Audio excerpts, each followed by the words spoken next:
This is Matt and his wife Christine, ex-Mormons, and tonight's a discussion about their experiences.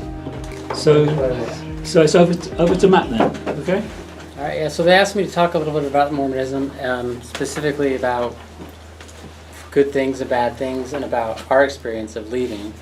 And so immediately I decided I was going to talk a little bit about Mormonism in general to give you a frame of reference.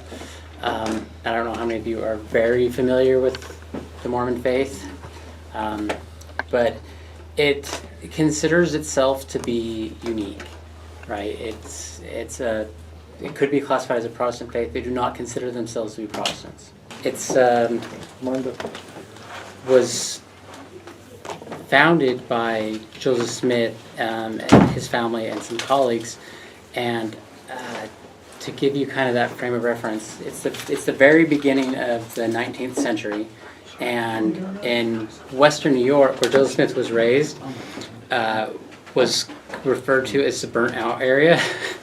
And what this means is that there were these big religious revivals in the 18th century, the 19th century, and then the later 19th century, where it's kind of like the backlash against the Enlightenment and non-religious belief, and where you had a lot of religious preachers going through and congregationalizing people.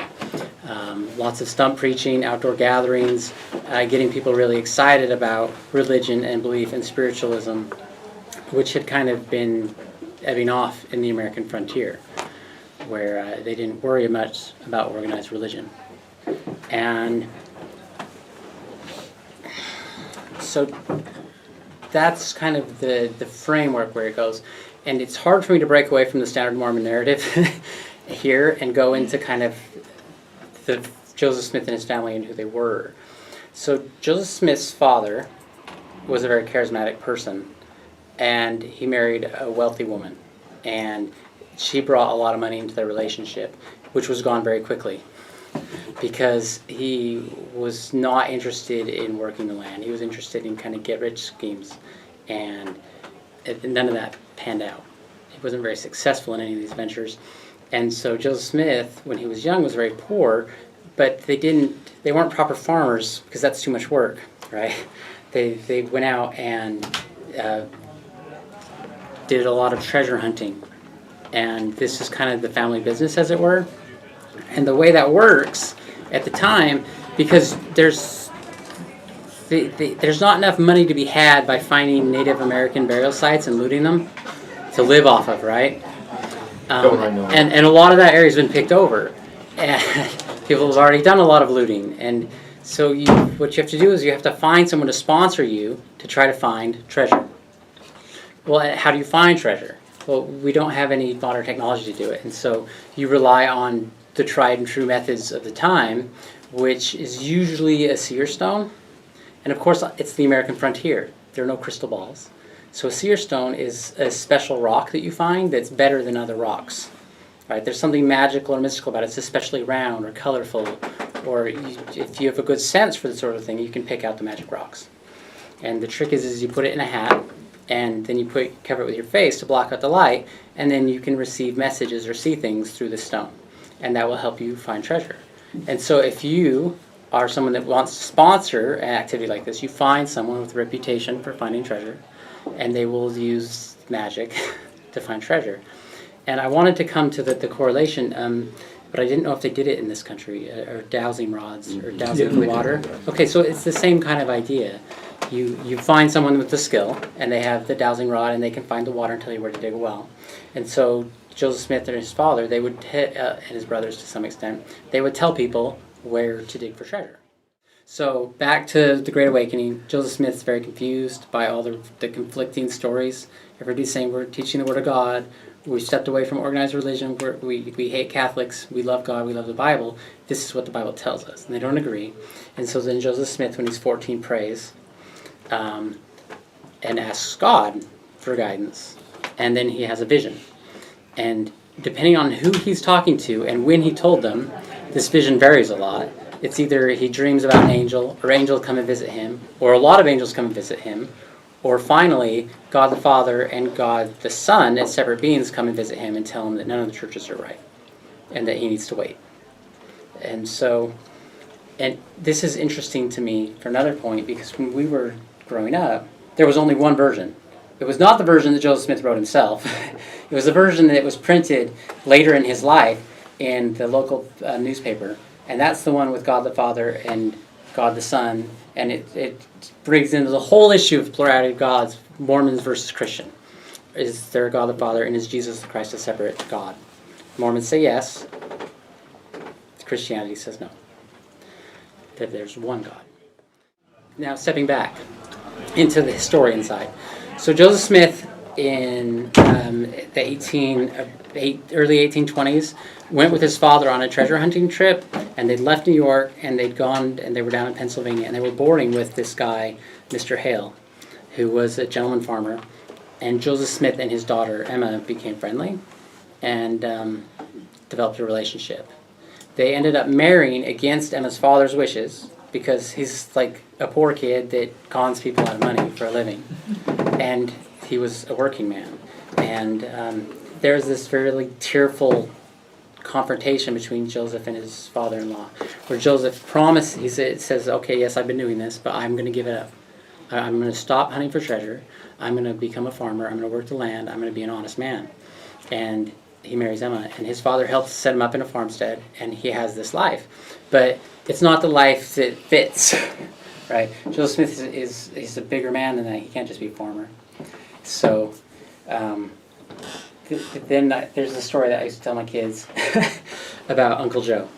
So a little bit about myself now. I grew up in a very Mormon community. I grew up in a very Mormon family.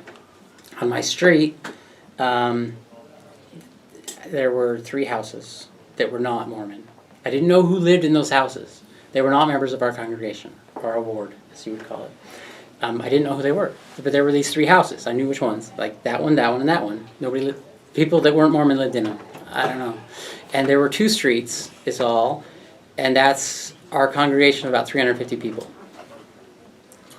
A very Mormon area. She grew up in probably more, because she says there was 1 house on her street, not 3. So I was exposed to iniquity at a young age. I went to a high school where 70% of the students went to optional religious classes during the school day. Right. So I grew up knowing my genealogy back to the Smith family. See, my name's Matt Gooder. My mother was Julie Nichols. Her mother was Elaine Cannon, whose mother was Alice Nelson, whose mother was Leonora Smith, whose father was Joseph Fielding Smith, whose father was Hiram Smith, Joseph Smith's brother. And so I know this. Right?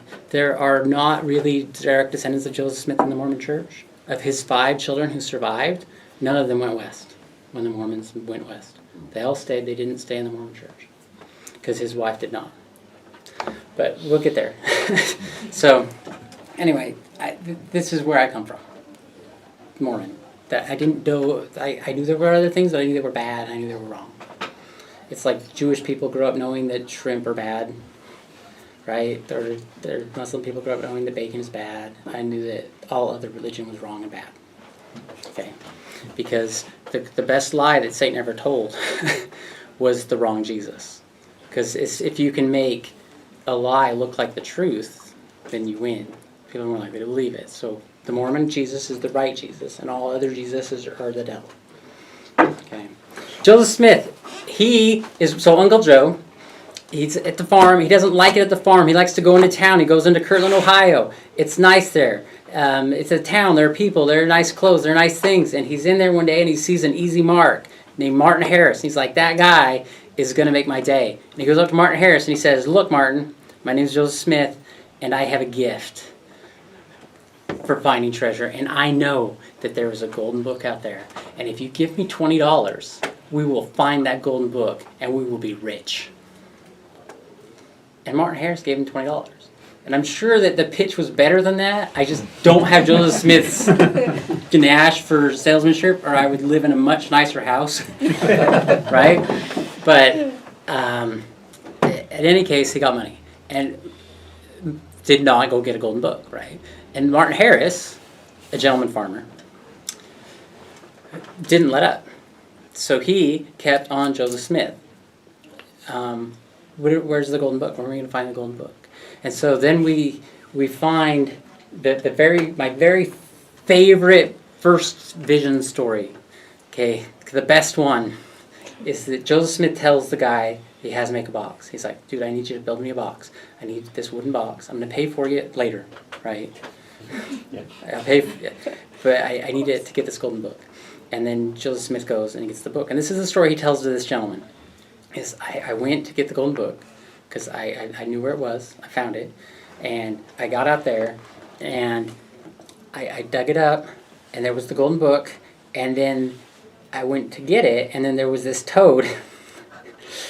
And it told me I couldn't take the book. And I tried anyway, but then the toad hit me with a stick 3 times. And so 3 times, it must be true. 3 times. And it wasn't able to get the book. And so I can't pay you for the box, right? But this is not, of course, an official story. The official story is that Joseph Smith went out and he was told, because this is the way it works with earth magic, you have to follow the rules. And if you're really into spirits, or I know there's a lot of this, especially in Irish rural culture, about the spirits of the land and following the rules. Don't look back. You know, all of this, if you're going to take the book, you can't set it down. So you take the book out of the ground, you can't set it down. Joseph Smith went and got, in the official story,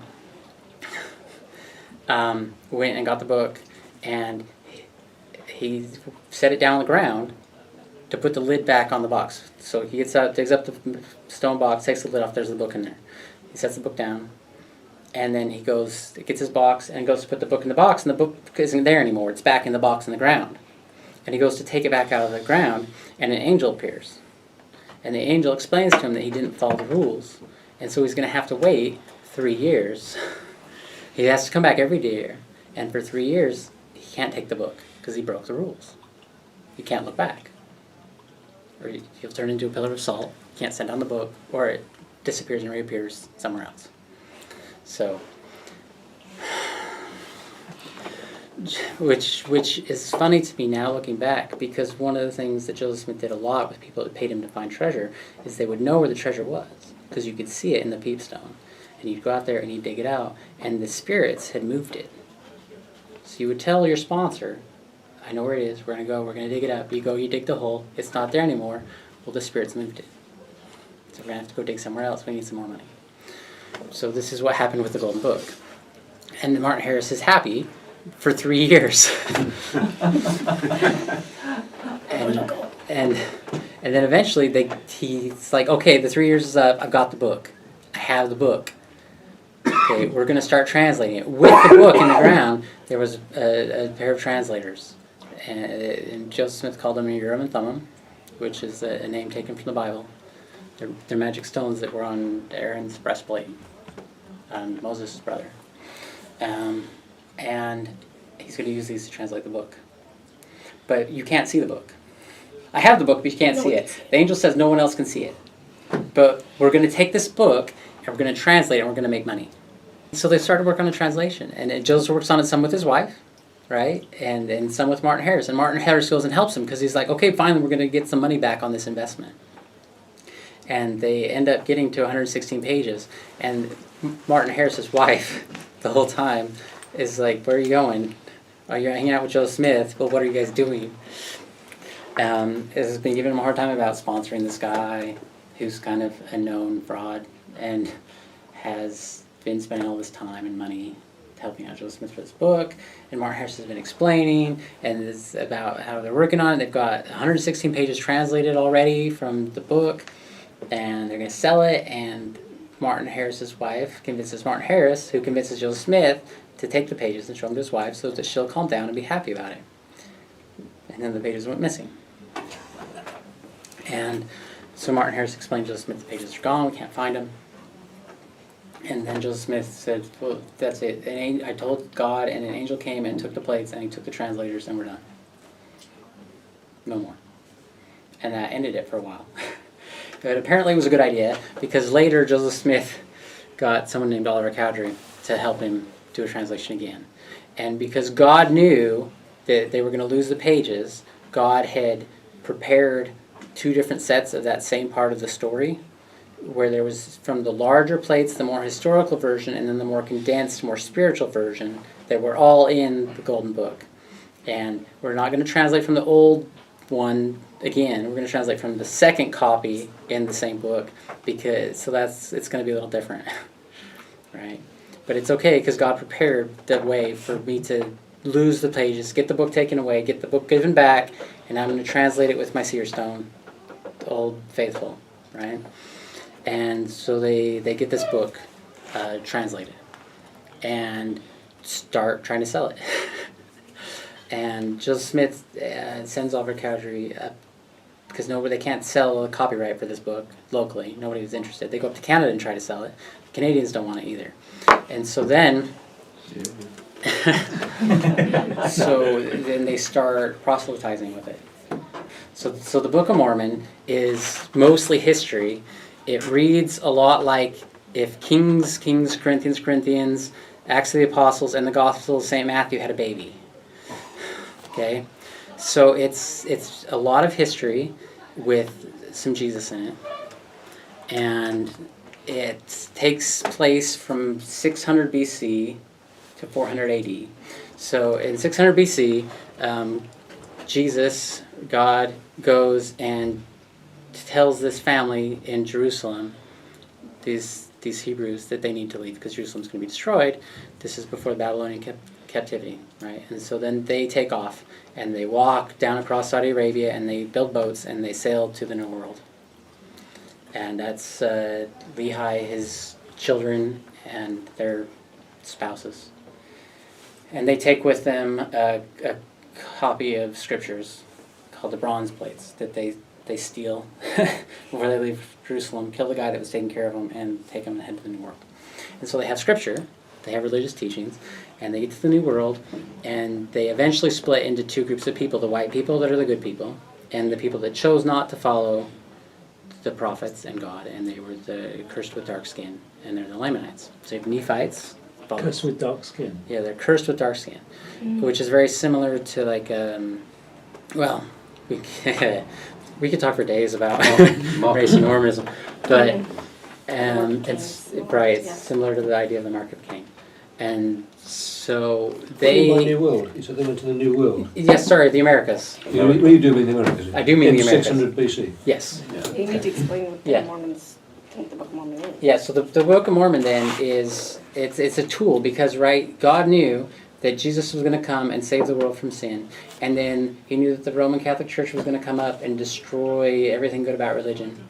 And then there was going to have to be fixed later. And so God provided for this other record to be built to support the Bible.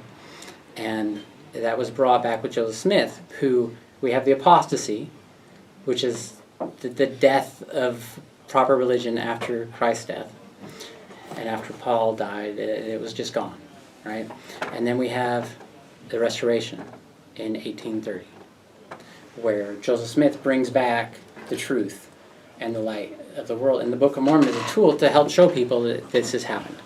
And so a lot happened with that. Joseph Smith said that the angels, like Peter, and I don't know the other two now. Matthew, Mark, Luke. Peter and a couple of others. Luke and John, I don't exactly remember. They came back and restored the priesthood, right? The priesthood being going back to Moses and Aaron, where you have what we call the priesthood, and that's the priestly line, the authority from God to act in God's name. And then with the great apostasy, that went away. And we say the Catholics don't have that, and the Protestants don't have that. Only God can do that. And it was lost, and so we had to have angels come from heaven and give it to Joseph Smith. And then he confers it to other people by the laying on of hands and by prayer. And so now we have the truth again.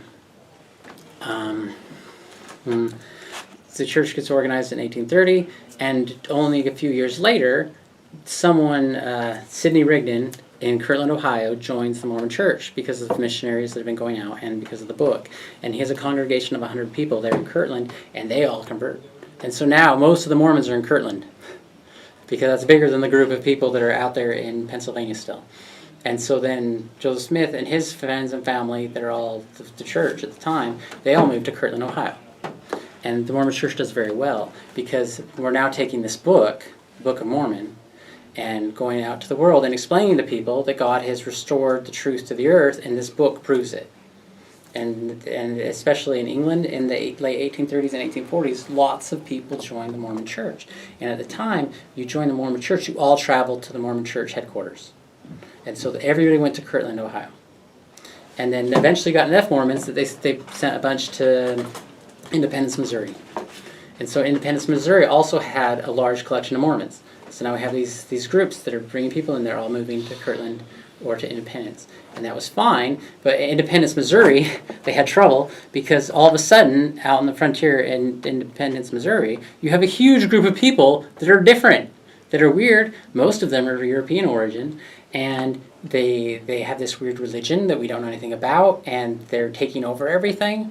And they started having clashes between Mormons and settlers. And there were rumors that may or may not be true about groups of Mormons called Danites that were believed everything on the earth rightfully belonged to the Mormons because they're the true church, and they were taking stuff from settlers that weren't Mormon and giving it to the Mormons, like robbing homesteads, and that they were going to start killing people, and it was this big problem, and you eventually had an armed confrontation between Mormon settlers and non-Mormon settlers at Crooked River in 1838. And they shot at each other, and 3 Mormons and 1 non-Mormon died. And in retribution, and I don't remember if it was a day later or a week later, a bunch of settlers went out to Hahn's Mill at a Mormon settlement and opened fire and killed 17 Mormons.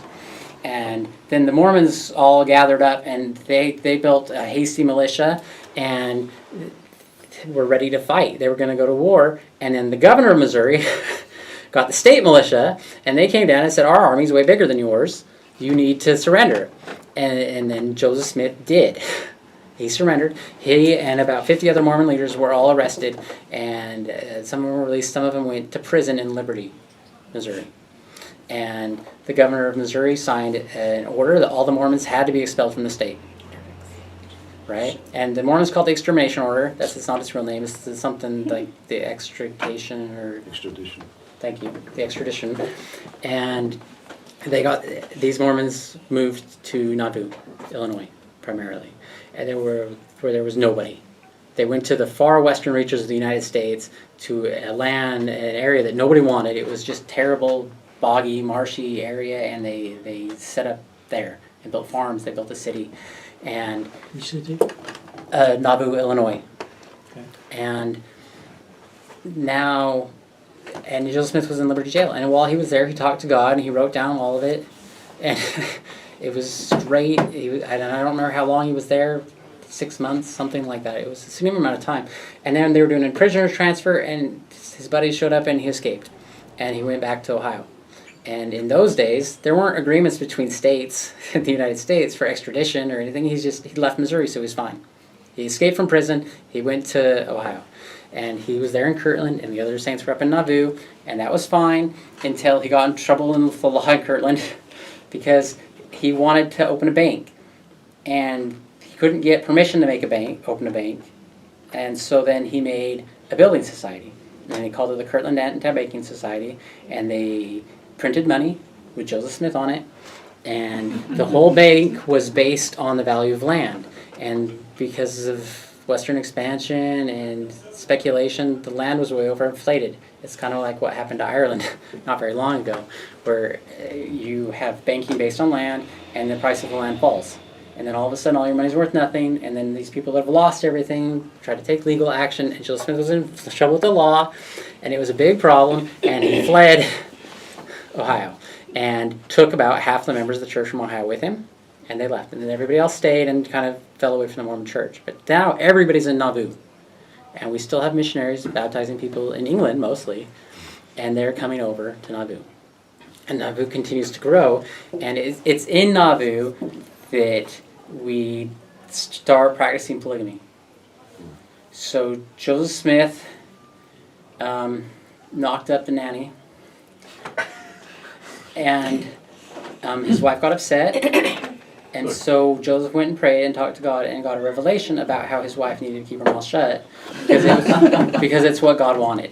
Okay, and he wasn't choosing to have then what he was calling plural marriage, And he says that he and Oliver Cowdery like had his private marriage ceremony where they got married in the eyes of God on the side of the river, and so he wasn't cheating on his wife, he was just married to someone else too. And that's what God wanted. Okay? And so that's part of official Mormon doctrine, is this revelation from God about how Emma needed to shut up. And so, and then after that, it got weird because Joseph Smith didn't like getting caught. It is. It really is. After that, it got weird. Okay, Joseph Smith didn't like getting caught, and so he started doing this thing that's unique in Mormon history, where he started marrying women that were already married to other men, other members of the church. And people didn't like that, right? And there were, and nobody knows how many. And this is why none of his children with Emma went to Utah. Some of his children with other women went to Utah, but we don't know exactly how many or who.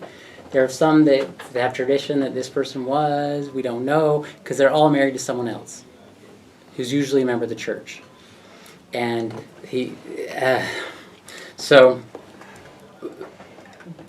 some people didn't like this, and a member of the leadership of the church, after his wife had been, Joseph Smith explained to his wife that they had to get married now because that's what God wanted, and she told her husband.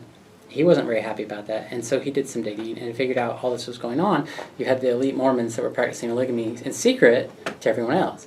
And so he wrote a newspaper, basically a broadsheet, the whole thing about what was going on, to explain to the Mormons living in Nauvoo about this secret polygamy thing that's going on.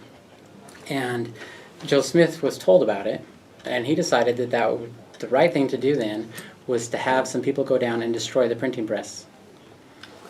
And so the thing is now that would be like vandalism or like, but in 19th century America, everyone had just learned to read and write, and the freedom of the press was a huge deal. Like now we don't care, we just do whatever the president says, right? Like who's telling the truth, nobody knows. But it was a big deal that he destroyed the printing press. And the state authorities were going to come get him for this crime.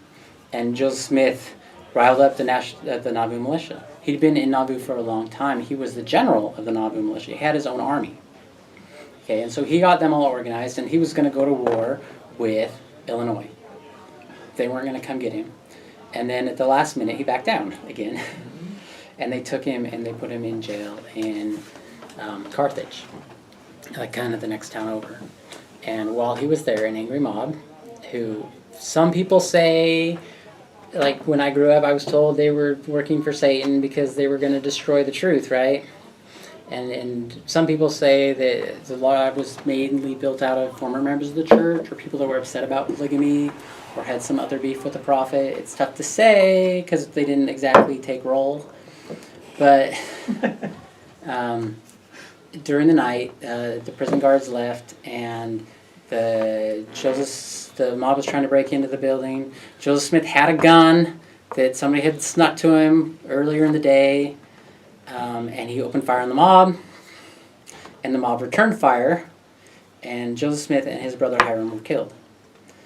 And so that was the end of Joseph Smith. And the Mormon church broke into pieces, right? We'd already lost a big chunk down in Kirtland. And then the people that were left had kind of a disagreement over who should be in charge now. Should it be Joseph Smith's son?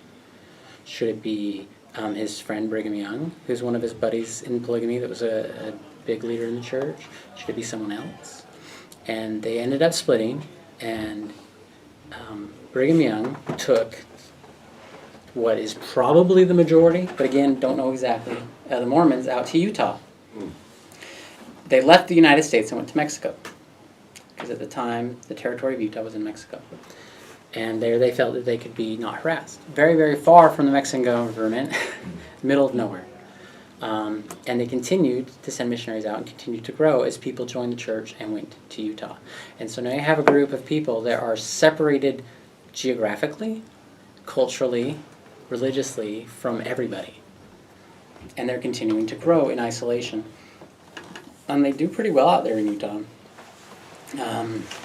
Until America gets bigger and, goes to war with Mexico and takes half their country and makes it the western half of the United States.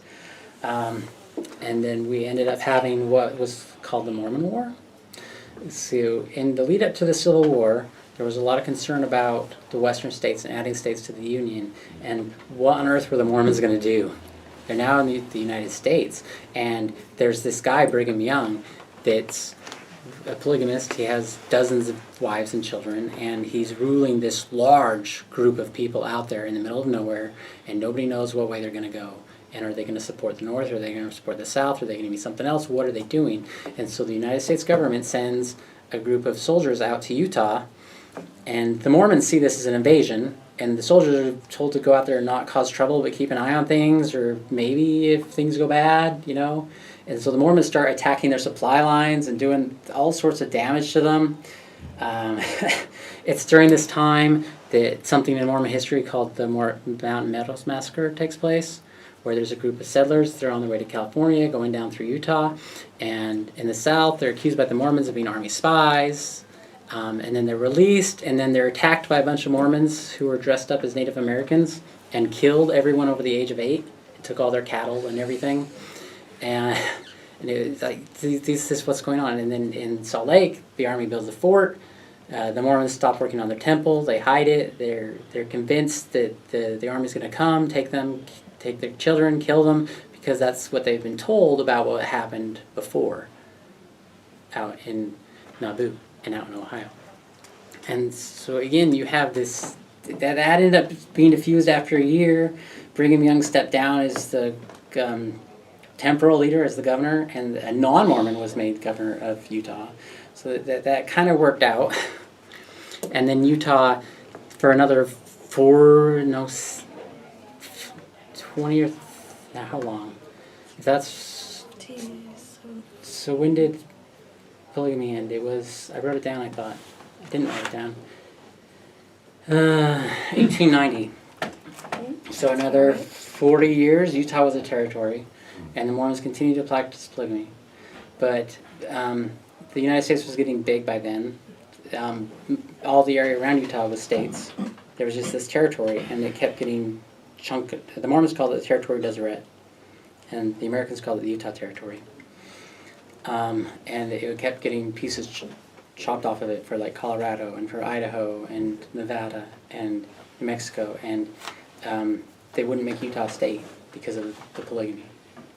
And they started putting taxes against them, and the Mormons this whole time are saying, no, polygamy is what God wants. It's what we're going to do. If polygamy ever taken off the earth, the church won't be true anymore. You will know this is not the true church, or the true church that Joseph Smith brought back, because we stopped doing polygamy. So we're not going to stop. And then in 1890, Lorenzo Snow had a dream, and God told him that it was time to end polygamy. And so then the Mormon church broke again, and most people stayed, and were like, oh, God says no more polygamy. So they kind of stopped practicing plural marriage. And people that were already married to multiples, they just stayed. Right? But this is after decades of the federal law trying to break down on polygamy. And then a group of people broke off and went west, a group of people broke off and went south, because they have to have polygamy or they're not the true church anymore. But most of the Mormons stayed. And they were relatively free from conflict, but in this time, continuing to grow, until in the 1970s, blacks not being allowed to be members of the Mormon church or hold became an issue, right? And again, the federal government starts putting pressure on the church to stop discriminating against African Americans, and it's tax penalties and stuff, and it's never going to change. God's never going to let blacks, because being black in the Mormon mind is the mark of Cain, and God punished Cain, and he was going to be a servant, and all his descendants were going to be servants. And then Noah's son had a black wife, and his son made fun of him when he was naked and drunk in his tent, and so that curse got dumped on him again. We're never going to stop being in servitude, and so God wants black people to be slaves, and it's never going to change until 1978, and then President Kimball had a dream, and it got changed. Okay, and so it's kind of Mormonism, very, very isolated, insular, always separate. We're right, everyone else is wrong. And you talk about cult mentality, and Christian as well. I mean, that was my very short, kind of expose on what Mormonism 200 years is. or more. Why it's kind of the way it is. We're right and they're wrong.